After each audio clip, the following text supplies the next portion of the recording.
Bueno, para comenzar, en un Estado de Derecho no basta con reconocer los derechos humanos, es indispensable contar con mecanismos eficientes para protegerlos. Uno de esos mecanismos es el juicio de amparo, una figura jurídica que representa la defensa más poderosa del ciudadano frente al abuso de poder. ¿Qué tal? Mi nombre es Emanuel Torres y en este video abordaré algunos temas fundamentales del juicio de amparo relacionados con la Constitución y la Ley de Amparo. Este video cubrirá los siguientes puntos esenciales: los artículos 103 y 107 de la Constitución, los artículos 107 y 108 de la Ley de Amparo, desglosando el 108 fracción por fracción, el concepto del tercero extraño juicio y su equiparación, así como preparar los conceptos de violación. Bueno, para comenzar, el artículo 103 y 107 de nuestra Constitución. Artículo 103 explica que el juicio de amparo procede contra normas generales, actos de autoridad o sentencias que violan derechos humanos. Protege frente a actos de particulares que ejerzan funciones equivalentes a la autoridad. Ejemplo, cuando una empresa privada recibe funciones delegadas del Estado, por ejemplo, alguna escuela. En el artículo 107 establece cómo se desarrolla el juicio de amparo, tipo que es el directo e indirecto, sus plazos, sus efectos de la sentencia, la suspensión del acto reclamado, por ejemplo, cómo se impugna una sentencia definitiva mediante amparo directo. Artículos 107 y 108 de la Ley de Amparo. Para comenzar con el artículo 107, establece procedimientos, plazos, recursos y formas en que se tramita el juicio de amparo, la competencia de jueces federales. Asimismo, como en el artículo 108, en este artículo se establecen los efectos de las sentencias en el juicio de amparo. En su fracción 1 el amparo se puede anular total o parcialmente el acto reclamado. En su fracción 2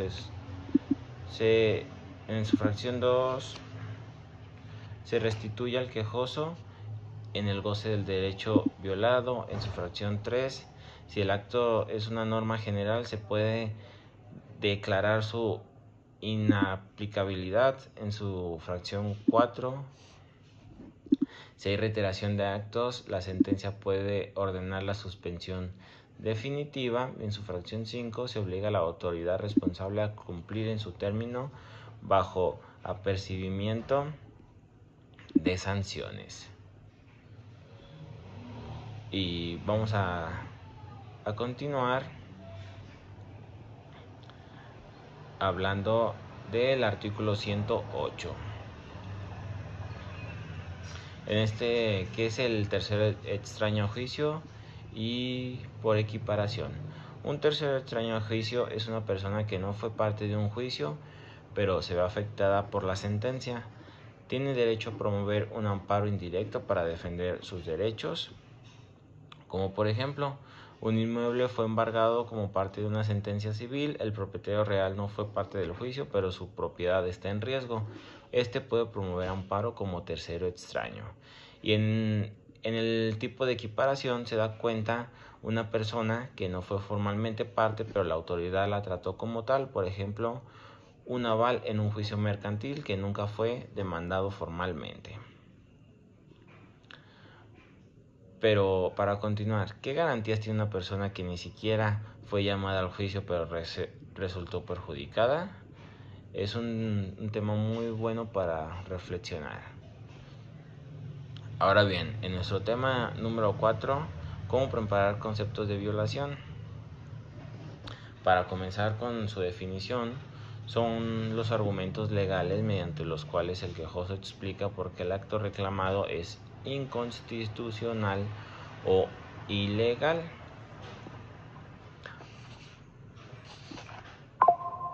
Cuenta con una estructura básica que comienza con los hechos del acto reclamado, el derecho que se considera violado, el fundamento legal.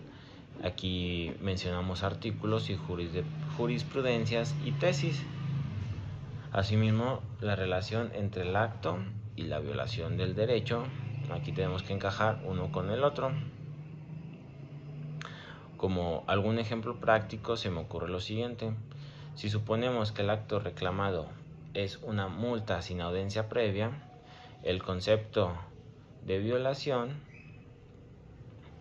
es que se viola el derecho de audiencia en el artículo 14 constitucional, o bien que no se notificó ni se dio oportunidad de defenderse, ya que el derecho a la defensa es un derecho constitucional.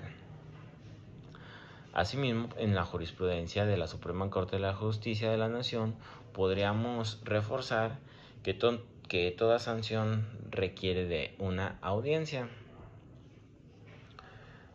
O bien, para mencionar otro ejemplo, es en el área mercantil. Y se me ocurre lo siguiente. El juicio de amparo es una institución en el mundo diseñada para proteger los derechos fundamentales de las personas frente a actos de autoridad. En este video estamos repasando los artículos constitucionales y legales que lo sustentan. Vamos a aprender a analizar fracción por fracción. También quiero hacer mención que nosotros como estudiantes de Derecho es importante que sepamos no solo cómo funciona el juicio de amparo, sino también porque es fundamental para la justicia y el Estado de Derecho en México, ya que los derechos no se piden, se ejercen y se defienden y se defienden. Así que nosotros como estudiantes y como futuros profesionistas de derecho tenemos la responsabilidad de utilizar herramientas como el juicio de amparo no solo para litigar, sino para garantizar la justicia y la dignidad de las personas.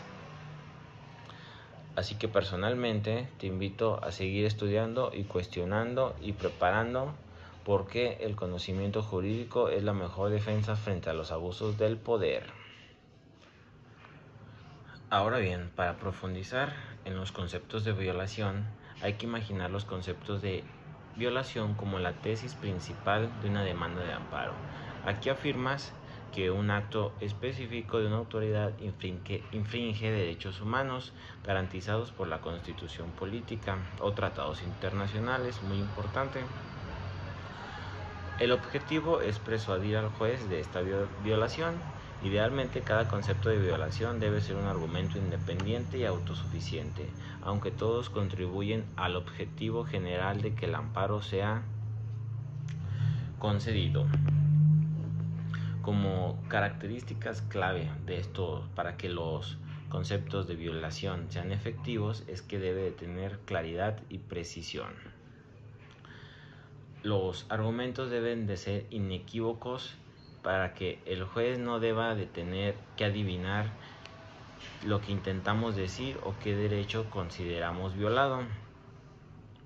Hay que evitar el lenguaje bajo o las afirmaciones demasiado generales. Hay que contar con una coherencia lógica. Cada argumento debe seguir un flujo lógico y claro y correcto. Debe contener el acto impugnado, los hechos específicos del caso y el derecho constitucional humano que según se fue vulnerado. Asimismo, hay que especificar al identificar los derechos. No basta con mencionar en nuestro amparo que se violaron mis derechos, sino que debemos de mencionar los artículos exactos de la Constitución donde vienen estos derechos que fueron violados, o bien las disposiciones específicas de los tratados internacionales de los derechos humanos que se me fueron violados o que creemos que se fueron transgredidos. Hay que demostrar el cómo y el por qué.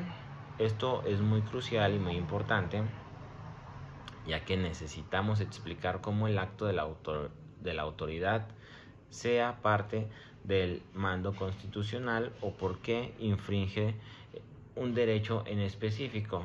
No es suficiente con decir ¿Qué pasó? Debemos explicar por qué es inconstitucional o ilegal lo que pasó.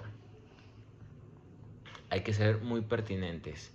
Cada argumento debe relacionarse directamente con el acto que estamos impugnando y el daño específico que causó. Los argumentos irrelevantes serán desestimados en nuestro juicio de amparo. Así como la fase fáctica. Los argumentos deben estar fundamentados en los antecedentes del acto reclamado, como en la historia cronológicamente de los hechos del acto impugnado que se narraron previamente en la demanda. Los argumentos legales se construyen sobre los hechos que sucedieron. Pero ¿cómo lo vamos a preparar? Tenemos que dominar los hechos en los antecedentes, narrando, identificando momentos clave, reuniendo pruebas para continuar con identificar el acto reclamado y la autoridad responsable a señalar. Aquí comenzamos con un acto específico y mencionamos la autoridad responsable, para después identificar los derechos humanos violentados. Aquí vamos a consultar la Constitución y los tratados internacionales. Vamos a desarrollar un argumento de el por qué y el cómo y lo vamos a aplicar a nuestro juicio de amparo. Bueno, de mi parte sería todo. Muchas gracias por su atención.